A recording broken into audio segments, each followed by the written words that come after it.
మద్యం ప్రియులకు రాష్ట్ర ప్రభుత్వం శుభవార్త చెప్పింది. డిసెంబర్ 31 రోజు అర్ధరాత్రి వరకు మద్యం విక్రయాలకు అనుమతిస్తూ ప్రభుత్వం ఉత్తర్వులు జారీ చేసింది. నల్లగొండ జిల్లాలో మద్యం విక్రయాలపై ఫోకస్. డిసెంబర్ 31 వస్తుందంటే కొందరు చేసే సందడి మామూలుగా ఉండదు. యువతతో పాటు మధ్య వయస్కులు సైతం ఈ రోజు కోసం ఆతృతగా ఎదురుచూస్తుంటారు. 4-5 రోజుల ముందుగానే ప్రణాళికలు రూపొందించుకొని స్నేహితులతో కలిసి విందులు చేసుకుంటూ ఆటపాటలతో ఉత్సాహంగా గడుపుతుంటారు. అర్ధరాత్రి 12 గంటల వరకు విందు వినోదాలతో కాలక్షేపం చేసి సరిగ్గా 12 గంటలు దాటగానే కేరింతలు కొడుతూ టపాసులు కాలుస్తూ నూతన సంవత్సరానికి స్వాగతం పలుకుతుంటారు. అందుకే డిసెంబర్ 31 కోసం వారు ఆతృతగా ఎదురుచూస్తుంటారు. నూతన సంవత్సర వేడుకలలో మద్యం, మాంసానిది ప్రధాన పాత్ర. గతంలో నిర్దేశిత సమయంలోగా అంటే రాత్రి 10 గంటలలోగా మద్యం దుకాణాలను, బార్లను మూసివేసేవారు. అయితే అనంతర కాలంలో డిసెంబర్ 31 రోజు మద్యం అమ్మకాలకు ఉన్న ప్రాధాన్యతను దృష్టిలో ఉంచుకొని మద్యం అమ్మకాల వేళలను సడలించారు.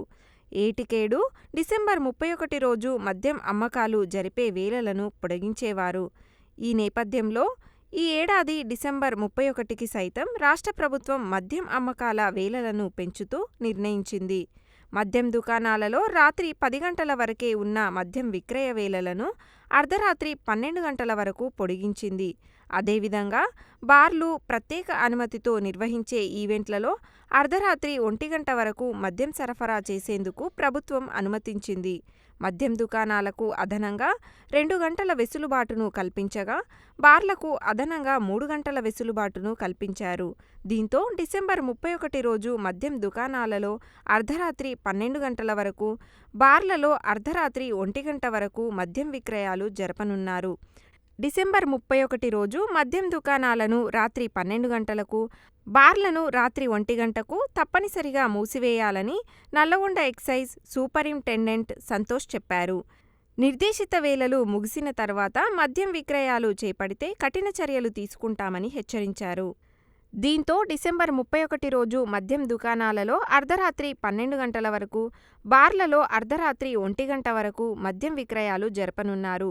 డిసెంబర్ 31 రోజు మద్యం దుకాణాలను రాత్రి 12 గంటలకు, బార్లను రాత్రి 1 గంటకు తప్పనిసరిగా మూసివేయాలని నల్లగొండ ఎక్సైజ్ సూపరింటెండెంట్ సంతోష్ చెప్పారు.